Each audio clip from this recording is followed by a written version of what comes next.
This is Levi Jonathan with Ross Reports. I'm currently on hold with the Polk County Sheriff's Office, waiting to speak with somebody about the microchips that are being put into animals without the owner's consent. Both my dogs were microchipped without my consent, and I see this as a violation of my religious principles. I understand that this is the way that the system, the establishment, also known as Babylon, takes small steps to being able to inject humans with these chips. And by starting out with animals, it seems innocent, and by humans, by us accepting this, yes, by us accepting this behavior, it sends a message that we don't object to man's devices. Mary, may I help you? Yes, hi Mary. My name is Levi Jonathan with Ross Reports. I'm recording this conversation.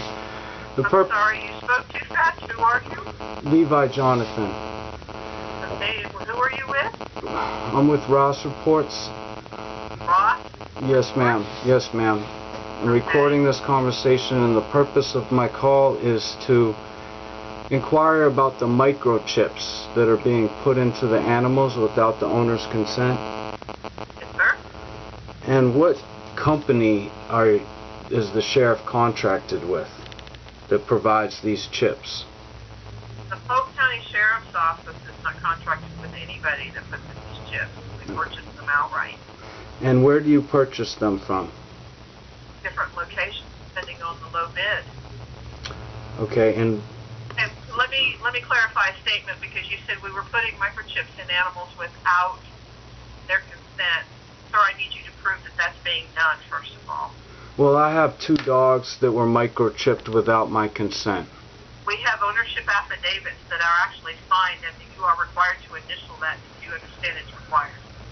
I haven't consented to my dogs being microchipped. How long ago was this done, sir? This was, I'd have to go into my records to look it up specifically, but Okay. it was in the past. Well, sir, our records or our requirements are that when you do an animal, before your animal is released to you, you sign an ownership affidavit, and on that ownership affidavit is a medical sheet that says, I understand that my animal is required to be microchipped before leaving the shelter, and you are required to initial it and sign that contract before that animal is released. So, in other words, the owner's choice is either they sign the affidavit or they don't get their animal. Well, what the Animal Control County Ordinance states, okay, we have Ordinance 10-001 035 as amended by 035. Can you repeat that? 001 dash? 10-001 as amended by 13-035. Okay. Okay, and what it states in there, sir, is when an animal is particularly, and you can go onto the Polk County Sheriff's Office Animal Control webpage and you can read the ordinance. It is there on the left-hand side under laws. Mm-hmm. Okay, and what it tells you is basically that says,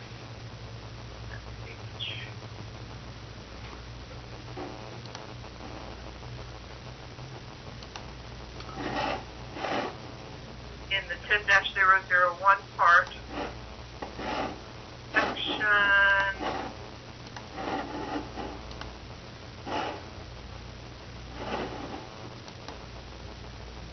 section 5, it'll say vaccination, sterilization, and implantation of radio frequency identification chip, or RFID microchips for animals before release from animal control shelter / adoption. And when you go down to section H, section H says all animals released by an owner shall have an RFID microchip implanted prior to leaving the shelter if the animal does not currently have one. That particular ordinance went into effect in 2010.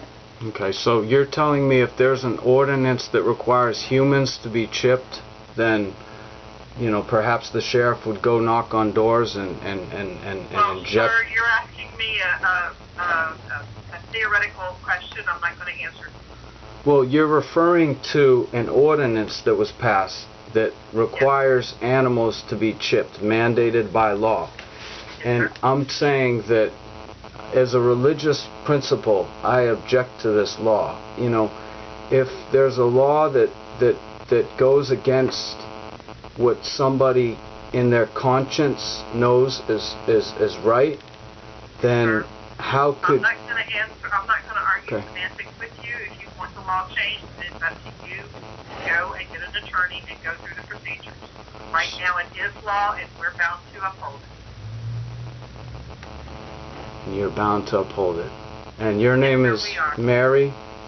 Mary Chambers. I am the assistant office supervisor. Okay. And so if I would like this chip removed out of my dog, I have to cut it out of my dog? Well, that sounds a bit drastic, sir. Well, I think that that's necessary. But is that the way to remove it? To just cut the skin and remove it? I'm not a veterinarian, sir. You would have to talk to a professional. Okay, and it's between the shoulder blades? I won't know because they do migrate. The chips And move. you'd have to talk to a professional. And the purpose of the chip is so that you can locate the dog at all times? No, sir, it's not a GPS. It is just simply, it's very much like a reflector on the back of your bicycle. If you have a bicycle, most of them have a red reflector on the back. By itself, it's an inert object. But with reflection of light, it reflects that light back. That's predominantly ways that the microchip works. It has a number embedded in it, and when a scanner crosses it, and only when a scanner crosses it, it will reflect that number back so it's readable. It's not a GPS. It's not a tracker. It's simply just identification. Okay, because radio frequency identification usually refers to GPS. The radio identification is the part of the scanner. It's not in the chip itself. The chip is inert. It's not electrified. Okay. The scanner is. And I'm just trying to clarify that the purpose of the chip is to identify the dog by the owner? By the number, yes, because it's registered in our database. Say your dog were to get away. I just had a gentleman actually be able to get his dog back because of the identified chip number and registration. When people call us and they say, I found a dog with a microchip information, and we can call that owner and say, hey, look, your animal was found. It makes it easier to get that animal returned to you. So in every case that you find an animal, you return it to the owner without impounding it? As long... I didn't say that, no. Not in every case. If somebody calls us with that information, then we can call that owner and say, hey, your dog is located in this address, which would then allow those two people, the owner and the finder, to communicate without us at all. Okay. The whole idea is to keep from having to impound animals. Yeah, I mean, you know, it sounds logical. I know that they just transferred genes from a jellyfish to a sheep to make them glow in the dark. Many, you know, experiments that are being done are being posed as for health or for, you know, good for humanity. Well, this one is not something that's going for humanity or anything other than helping improve ownership of an animal. That the animal's registered, we can contact an owner. You know, these are not experimental. I started in animal control in 1988. They were experimental then. They have been greatly improved upon and perfected.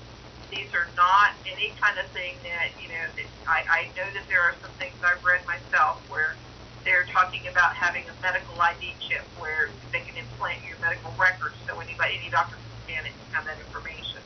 This is not something like that. It's just simply a reflector. It reflects that number when the appropriate scanner goes over it. And again, it seems simple enough, but my concern is that it violates people's religious principles, even though it's being inserted into their animals. I think it's a step in the direction to, you know, do the same to humans. Well, sir, it's vastly different than the ones I've been researching and reading about, and, you know, you're talking about your religious rights being overridden.